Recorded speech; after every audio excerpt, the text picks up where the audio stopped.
Howdy folks, it is Diecastbuffet here again. Welcome back to another NASCAR Diecast review. Today we have a very interesting car. This is the Llumar 2022 Chase Elliott Chevrolet Camaro. And I will say first off, right off the bat, the colors on this diecast, unfortunately, are not as bright. So anyways, without further ado, let's go ahead and get this diecast out of the box.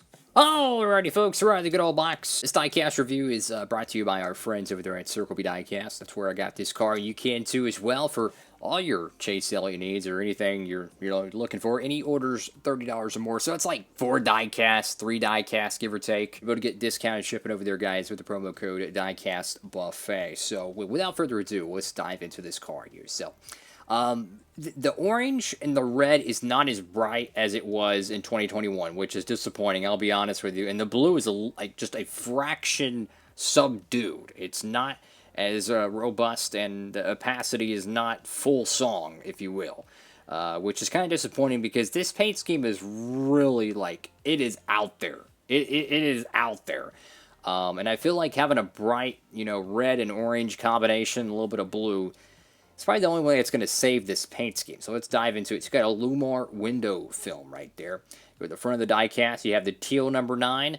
You got the Hendrick Motorsports decal there. The whole bottom of the car, the front, even the front lip is all like a decaled black, and it looks really good. Like it looks like a ground effects carbon fiber kit.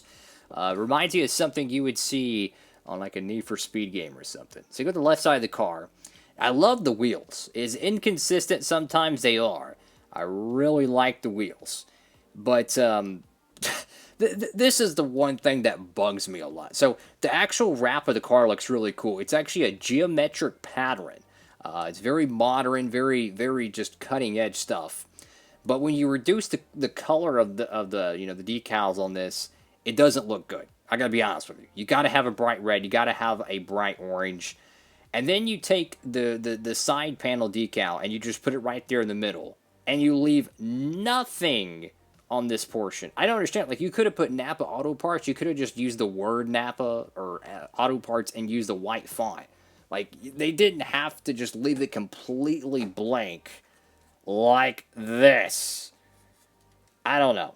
I don't get it. They want more real estate for their cars to put their advertisements on there, but then they don't properly use them. Right? I just don't understand it. And I'll show you a great example of how you do so. Look at that. They use the middle of the car, and they use all the way down to the gas fuel door.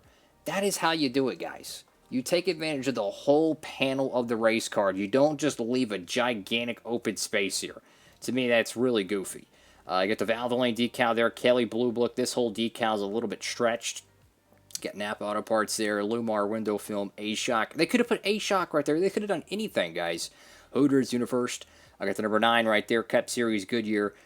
You can't see a little bit of the white paint underneath kind of leaking through right there on the window panel. You do have your B post here, which is Akron's, Exaltus, Cincinnati Industries, Hooters, Back Tools, and Simeon's. And it is a little bit stretched out. So you get back in the car. This is easily the best portion of the diecast, in my opinion. You have the Llumar paint protection film, the Camaro decal there, ZL1. There's a lot of paint on my finger. Don't worry about that. Got the number 9, and you get the Valvoline decal. But I like the black back end of the car. I think it looks pretty cool. Like that cherry red and that black looks really good. I don't know. I'm just... Oh, look at that. The side of the car has a Grove Street bullet hole in it. That's pretty cool. I don't know, man. The quality is... You're going to have that now and then. But just the paint scheme overall, guys. This is one of those cars that really should have... They should have went back to the drawing board and redid this car. I mean, like, if they're dead set on putting their logo in the middle, do what A-Shock Energy did. Start the Llumar decal where my finger is and go all the way down. They could have done something like that, and it would have looked so much better. It's crazy to me, with sports car liveries, they use the entire, the whole side part of the car to get some of their, wraps on there. Like, they take full advantage of it. So you got the number 9 right there on the roof, and again, it's not a bright teal. It really does look like the ink is not as bright, which is unfortunate. You get the Llumar decal there, and you can see that geometric pattern, and it actually looks really cool. Like, the pattern itself looks really cool. And I look at the 2021 edition of this car with the middle door number and the Llumar decal on the side. It looks a lot better than this, guys. I got Napa Auto Parts right there on the deck lid there. And, yeah, I don't know. This diecast needs a little bit of help, guys. Definitely needs a little bit of help.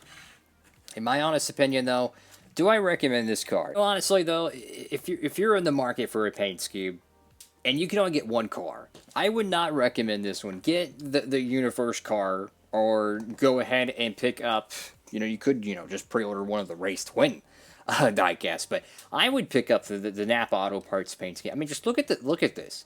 Look how they take full advantage of the entire side pod of the race car with the Napa Auto Parts livery. And then look at the Llumar car. It's like they didn't even try.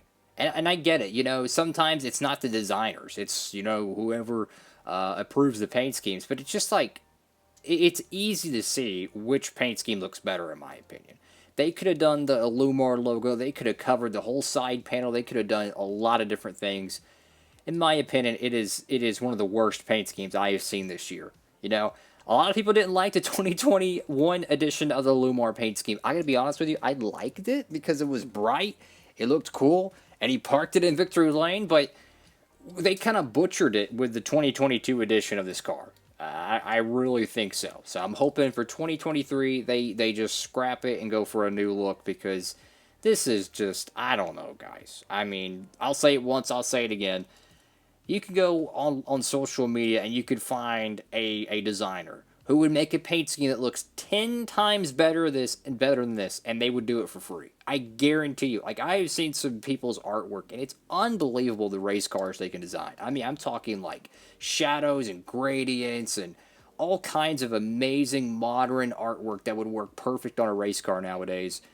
And they're independent. No one, they don't work for any of the teams, and their crap looks 10 times better than the stuff you actually see on Sunday. So my point is, they need a new paint scheme. Thank you all again for watching. Very grateful to have the car. And that's the cool thing about these reviews, guys, is that I try to give my honest opinions on these cars, and this is just one of those paint schemes that I would, if you're in the market for it, I would wait and let it get maybe a little bit cheaper. You might find it on a clearance sale or a Black Friday sale, and then pick it up then, because I would not recommend picking this car up at full price right now, guys. But anyways, thank you all again for watching. Hope you're having a great day out there, guys. Diecastbuffet signing off.